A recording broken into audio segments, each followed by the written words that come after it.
I am just super excited to be here. I've already learned so much. I could just sit and listen all day long. And there is perhaps no better segue than the one we've just had talking about education. So today I'm going to share with you a little bit about how we're taking our education initiatives kind of to the next level, riffing off of what you've just heard on a local level. I'm going to talk to you about what we're trying to do on a national platform. Number 3 here. I just want to tell you a little bit about the American Egg Board. I'm sure most of you understand, but we have really taken it upon ourselves to really be very clear about who the American Egg Board is and what we do.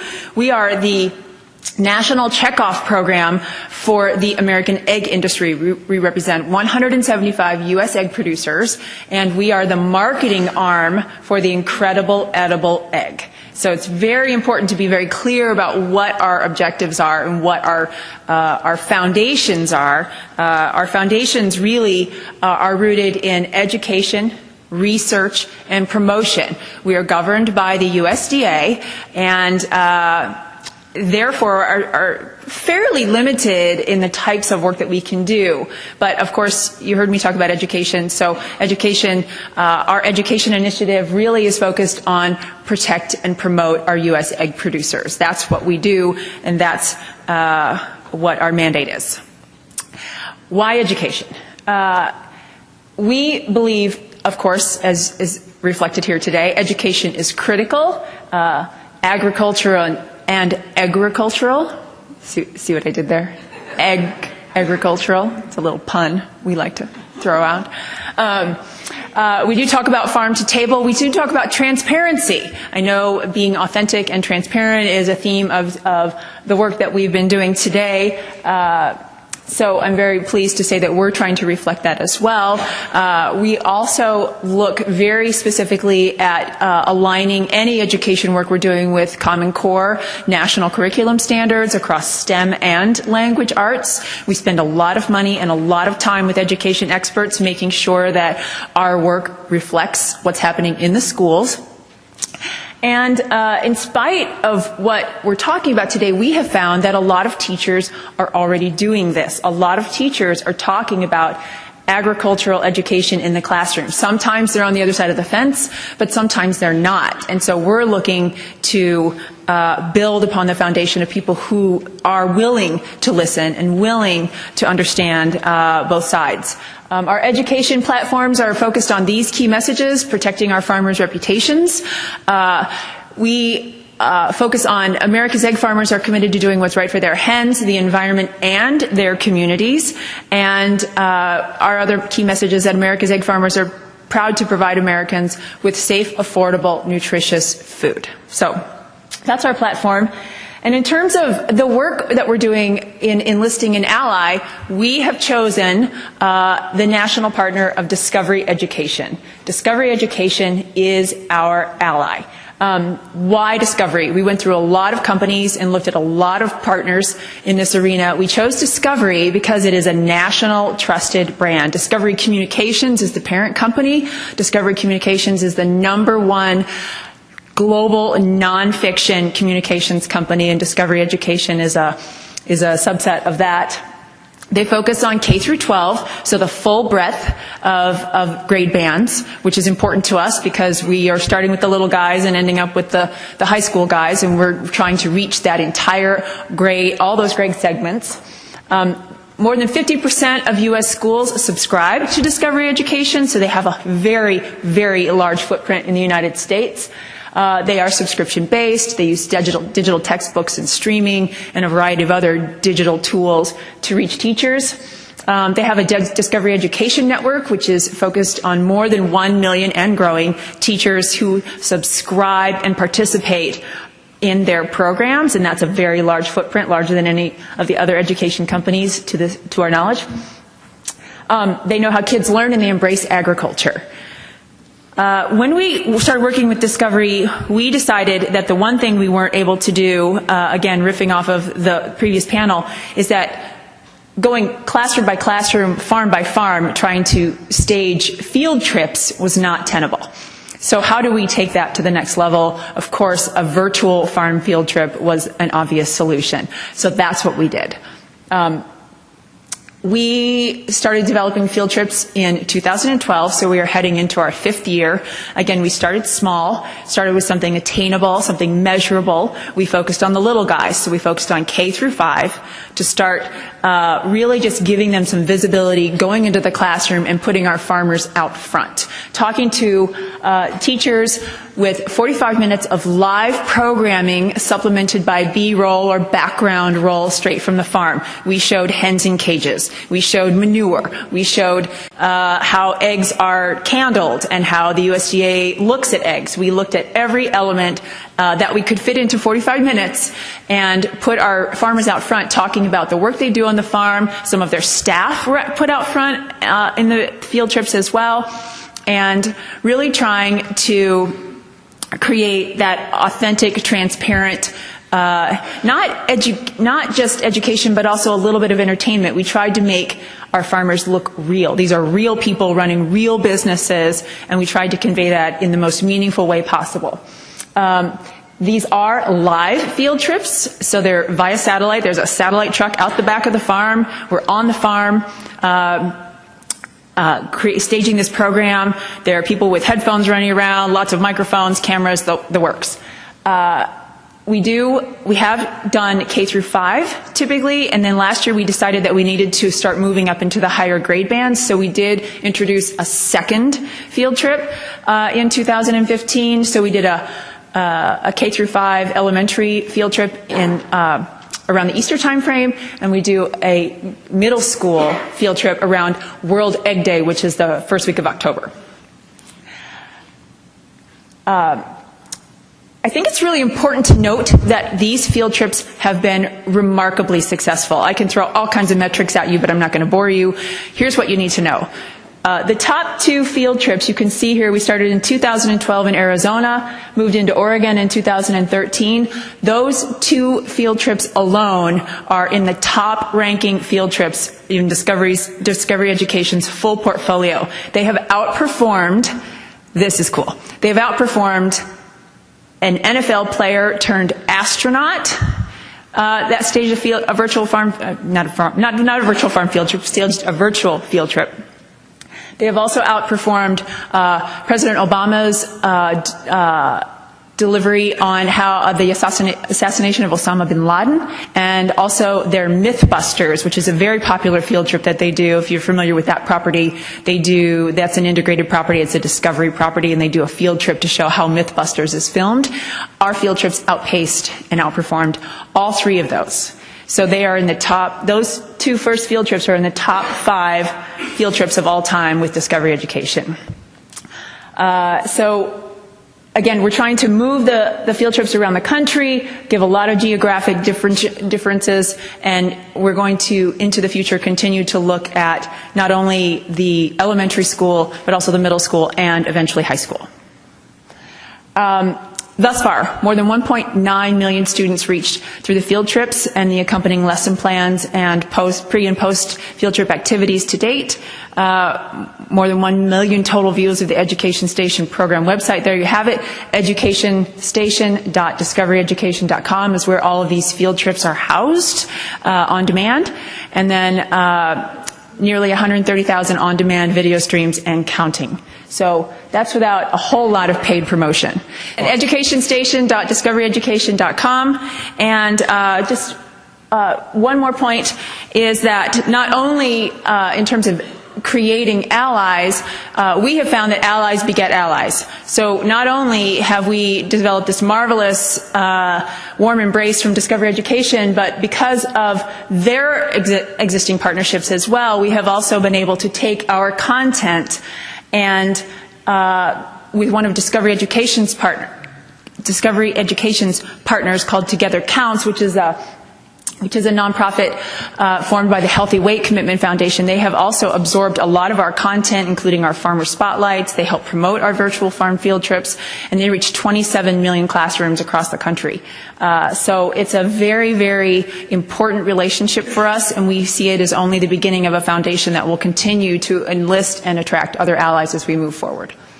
This organization was formed because we needed to have an advocacy group in Tennessee, and it represents all of Tennessee agriculture. But we were formed out of an issue Though we want to be a positive, promotional, educational organization, the Farm Animal Care Coalition was formed after two major livestock issues in Tennessee. In 2009, we had a horse issue where over 80 horses were found starving, and starved, and there was no plan. Tennessee had no plan of what do we do when we had this major issue. And we stood there. Animal agriculture, law enforcement, extension, Department of Ag, and no one had a plan. But there's folks that do have a plan. Yep. Animal rights organizations swooped in and gladly helped our sheriff take those animals to our state fairground where they were the news story for weeks. And at the end of a couple of weeks, when they walked away and took their pocket full of Tennessee money, they still left those starving horses for Tennessee to handle. And we all got a black eye, all of Tennessee agriculture. It was just a few months later when a similar situation of cattle in an adjoining county, hundreds of cattle, no fences, no feed. It's actually on Valentine's Day, the snow's coming down, and what do we do? But this time, animal agriculture said, we're not going to let that happen. And so our extension personnel in that county got with our sheriff, and they worked with a local animal control organization, and they called in all of agriculture, said, we've got to do something. And they did. Our Farmers Co-op, our Farm Bureau, our Farm Credit, support from our Soybean Association, our Cattlemen's Association, they came together, and those animals were rounded up and removed. Now, indeed, this producer, I won't say a farmer, was charged for animal neglect and abuse. But animal agriculture handled the situation. And after that, we realized there needed to be one central force, one contact point for the promotion of Tennessee agriculture. All of these organizations came together to form the Farm Animal Care Coalition of Tennessee. So I work for all phases of animal agriculture. Mostly, we want to do promotion and education. We think that's good. Just as we've heard today how important it is to talk to our youth. I am a parent. I have seen what my children have brought home, and I'm glad to see others are going into the classroom and sharing that message. We also work with our Farm Bureau and our Ag in the Classroom program to make sure there's accurate information for our teachers about animal agriculture. We work with our consumers. As we've heard this week, our consumers are us. But we've got to carry that message. We've got to tell our friends and family and those people that have no connection to agriculture what agriculture is. I work with the media. Not my favorite, but somebody has to be there. We have to have that factual information. We have to be that voice. And with our legislators, there are lots of times that they don't have the accurate information about animal agriculture, and that's when we step forward and try to provide that. But we also have to deal with those livestock neglect and abuse situations. Back to our beginning. Now, we always work with our law enforcement. They're the first call, always the first call, whether it's a trailer turned over on the interstate or animals running loose. Now, you might have heard in my bio, I'm a horse lover. I raise Tennessee walking horses, but horses are an issue. In Tennessee, horses are livestock, and that is our biggest challenge, what to do with the overabundance of unwanted horses. And so we have to work with our law enforcement on that.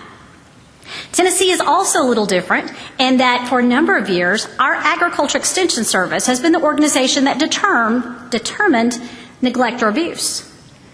Extension is an educational arm, and so they were put in a very bad situation. But those were the people that would have to go out and determine if animals were in a bad situation.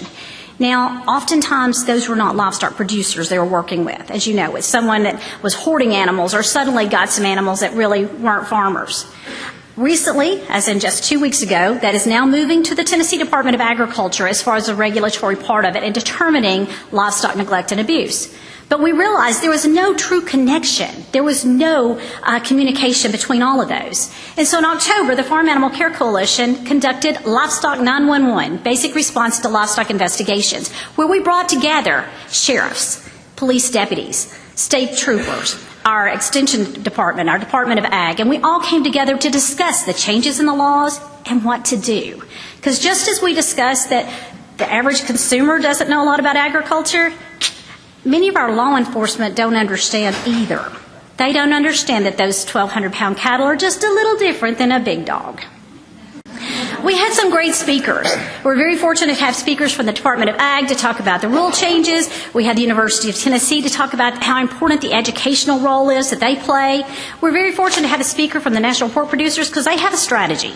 They have a plan, and we wanted to incorporate that as we move forward. And we also had a victim of an undercover investigation to share his story of what can happen when things go wrong if there's not a relationship predetermined with your law enforcement. We had classroom activities where the sheriffs and all these individuals worked together to learn about the new laws and how to handle animals. And we also had hands-on opportunities. We brought in some professionals so that we could have our law enforcement to see animals that might be in bad condition or not. So they would know when to call in personnel who could answer their questions. It was our first time. Weren't sure how it would happen. We worked with the Tennessee Sheriff's Association to make these contacts. Got a lot of support because, as we were told, oftentimes law enforcement may walk away from a situation because they don't know what to do. And they don't want to get saddled with a group of horses or cattle and not know where to put them and be responsible for all those costs. Now, did we answer all their questions? No. Do we have a firm plan? We're working on it. There's still a lot to do. But we have established relationships with our law enforcement. Now, we talked about the farm animal care. The whole staff is here today, so that means that all those calls go to me. And I get lots of calls. I think every sheriff in the state of Tennessee has my number. I'm hoping that's going to pay off someday. We'll see.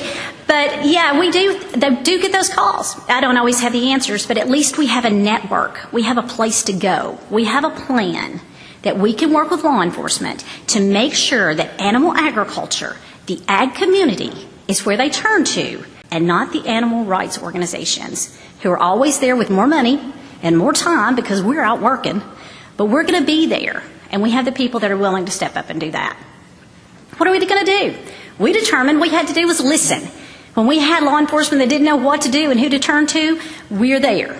We have built those relationships. We know who they are, they know who we are, and they will turn to us. We've established some credibility that we're willing to come when called, and that's what we've got to do. We've got to take the time and make the commitment and be ready. And I hope that we're ready to do that. The first question most of you have is what the heck the word Suidae?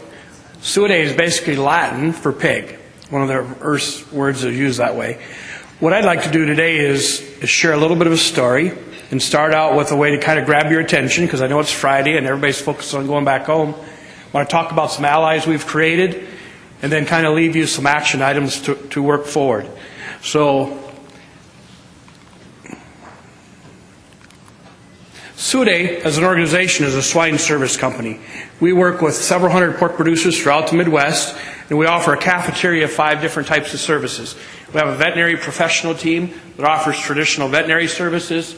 The management services side, I'll describe briefly next. We do research with our producers to learn and to improve our operations, do laboratory things to help identify diseases and strategies to maintain and improve their herd health. And then we help them procure products to compete with the largest producers in our industry. On the management services side that I head up is basically for the producers that charge us with overseeing their farm operations. We've got HR folks on staff. We do things with animal care. We actually created a common industry audit before the common industry audit happened. We saw a few years ago the need to get all the Packers messages on the same page for producers. So we took all the different Packers programs and made a book that was about 3 inches thick. And if you could comply with all those things, you're good for everyone. Information-wise, we do biological record keeping, the productivity of farms, coordinate, dispatch animal movements. We've got a project development team. We help people build farms, improve their farms, and expand them. Accounting services, people charge us with their checkbooks, and we manage their money for them. And then finally, it's the production side. It's producing pigs. So what I'd like you to do is to follow me here for a moment. 6 years ago, have an opportunity that I want to describe to you next, where one of our clients acquired a 6,000 sow farm. And 2 weeks after that farm was acquired, on a Monday, we got this phone call. Hello, Mr. Pork Producer. I'm the PETA Vice President for Animal Cruelty Investigations. I'm calling to inform you that for the last 2 months, we had undercover investigators on your farm and have in presence videotape confirmation of an instance of animal abuse being performed by your farm employees. I'd like to meet with you to review this matter tomorrow in the Grand Ballroom of the Des Moines Hotel. Now, I was driving on County 25 in southern Iowa. I had to pull over, take a couple deep breaths, and started, what do I do now? So when everybody's traveling back home, this could happen to you on Monday. So what do we do? At that time, we didn't have an animal well-being crisis management plan. So one of the action items, please, today, is everyone have a crisis management plan in place. Key aspects of that plan needs to be senior management involvement. First thing I did after I pulled over is I called the CEO and said, we got a problem. Second thing is make sure you know your legal resources, who they are, who would be the expert to help you in this area. But more importantly, as we talk about engaging our allies here in this panel, we immediately turned to Cindy Cunningham, Sherry, and the members of our state and National Pork Producer Association in Des Moines. They were a resource that was tremendous to guide us through this. Other folks have been exposed to issues. And it turned out we were actually just a pawn in this process. They are actually targeting the packer that we sold pigs to, trying to leverage them into committing to no longer buying animals out of crated gestation farms. Stakeholders in your system, you need to look at all of the stakeholders you have, starting with your lender, your packer, your veterinary team, the American Association of Swine Veterinarians, your peers throughout the industry, whether they're individual producers, vendors, or some integrated and corporate folks. When stuff like this happens in our pork industry, we all have a stake in it. And one of the things that we were really proud of is that being able to engage and enlist those allies to help us in the process.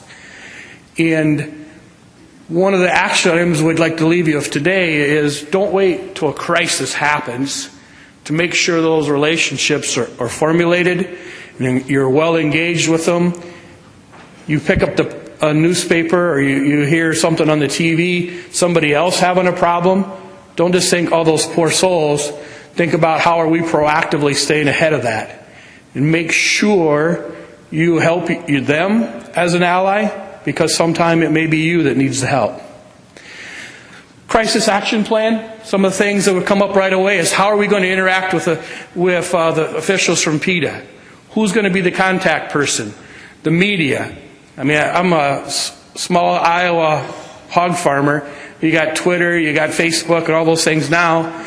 Back then, we're talking about the national news and the state news and the capital of our great state. So how are we going to communicate?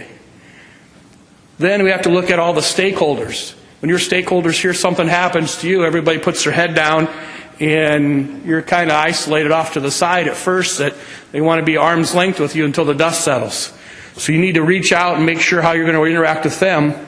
And then the final thing is you need to make sure your animal welfare policies are really clear, that you can communicate them to all of the world, and especially to the rest of your employees, that that's our standard of conduct. Now, as you talk about those policies, you need to make sure they're documented, they're in place. The Common Industry Audit does that for us nowadays in the pork industry. But you need to make sure this is what's right. And if somebody did something wrong, that is not allowed, and we have a zero tolerance for it. Then once you get to the level of the incident, we need to talk about who's going to investigate the incident. You see what the PETA folks put out there? We need to make sure we got the facts and it wasn't fabricated and blown out of proportion. We need to make sure that the people that were involved, everybody's assumed to be innocent, but sometimes the best thing to do is take those that are perceived to be doing something wrong, to just sit them down and say, we're going to suspend you with pay, and we're going to sort through this and find out what really happened. Not that we believe you're guilty, but we need to get through the facts. And on this farm we had 22 employees. And our organization has got a lot of resources, but we didn't think we could suspend 22 employees and feed and breed and heat check animals. So we had to process through this and work to identify who really could have been doing something wrong. You should have a questionnaire. You should have a list of things you're going to look at in this incident. And then the legal system. This is one of the first times in the state of Iowa that they actually filed animal cruelty charges. And the local sheriffs and those folks, they had no idea what they should do, what was fact or fiction. And we need to make sure that you're engaged with those people from the first minute you get a call. So let's be proactive now. We talked about a crisis management plan. How do we stay ahead of these things? As pork producers, the common industry audit that the PQA, TQA, and the packers have all agreed to is a perfect measure for us to stay ahead of this. When you're hiring employees, one of the things you need to make sure of is you have the choice on who comes to work with your operation. Since that day, we've been doing background checks, and we've got different hiring policies for employees. When we do a background check, if a candidate has a history of abusing or harassing another human being, we won't hire them, because if they'll do it to a human, they'll likely do it to an animal. We also have a statement that if you believe in, support, or have ever worked for PETA, HSUS, Mercy for Animals, then we choose not to hire you because we don't think you support pork production. So those steps, you have to make sure who you're letting in the door and who you're hiring. Your employee handbook, we've got all kinds of regulations and HR folks, but we need to make sure our handbooks document zero tolerance for things that are unacceptable in our system. It's great to have audits, and it's great to say you've got a welfare program, but you got to go out and verify that it's happening. Don't distrust the folks from Validus or some other audit to come check on you. Do your own audits. Do them once or twice a year. Go out and verify the things that you think are supposed to be happening are actually happening in your barns. And one of the core principles that we've adopted as a philosophy, and we promote to everybody we interact with swine producers, is really simple. If in doubt on an animal care situation, if you don't want your picture in the front page of the state newspaper, or if you don't want that as a clip on the evening news with you standing next to the situation, change it. Correct the situation. So there should be no doubt on what to do. As we go forward, one of the things that came out of an animal care incident like this is employees become very fearful. I don't know when I should touch a sow, or what if the sow wants to turn around? So you have to reassure them if you do things right that are described with handling animals, you're going to be just fine. We need to make sure if you got procedures or policies or systems that aren't as good as you want, improve them immediately. Make sure they're crystal clear. Make sure your folks understand them and are well trained on them. And then you need to circle back with your stakeholders. You need to assure all your stakeholders that what you're doing is right. Share with them your animal care programs. Invite them to come see your operation. If there's any doubt on their behalf, engage with them to the highest level. Not just the corporate officials, you need some of the legal team people and the sales team, because if something happens to you, it will affect them, because everybody kind of gets thrown in the mud together, and those with the deepest pockets are affected the most. As far as the media, then you need to make sure you've got a plan to continue to promote to the media that you're a good part of the pork industry, you're doing things right, and make sure that people know that you don't accept otherwise. So all this social media stuff that's been talked about here, those are avenues, but you also need to incorporate other technologies with farm visits from school kids and other things to help reassure folks. So my action please item is to make sure you advocate, make sure you engage with your allies, and make sure you do things right. Thank you. 3 great presentations. We will take a few questions, and I guess I will throw out the first one. So, the concept behind this panel was allies and different audiences, different stakeholder groups, people that you wanted to engage in the process. How did you go about identifying what particular audiences or stakeholder groups, allies you wanted to reach, and then what were your next steps in getting them sort of on board? Mia, we'll start with you. So we had gotten feedback from our producers that they really did want to enter the education arena specifically. We identified a number of education providers. We looked for the most reputable, the most trusted brand, and the allies that we knew embraced the idea of agriculture and sort of opening the kimono and talking about what's going on behind the veil of agriculture. That's how we validated our choice of ally, and we will continue to do that as we expand our education initiatives, mostly as budget allows.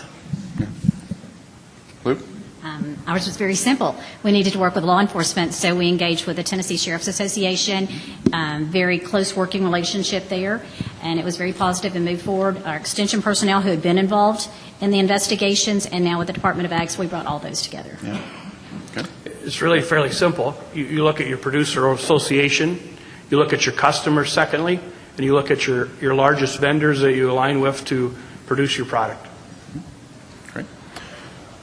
Questions from the floor? Take one over here. We can get a microphone there. Great. Raise your hand, and Aggies will bring you a microphone. Jeff, what was the result of the interaction with PETA and with their their tactic to force the packer to change their production system? The outcome was that we heard their concerns, and the packer involved heard their concerns, but did not cave to their wish to eliminate created production from their system. Great. A question right here in the front. Just wondered, what was your budget? What was the cost of the discovery, education budget, everything going out on the farm and the backup with that? How much did it cost? The full cost of the program annually is $700,000.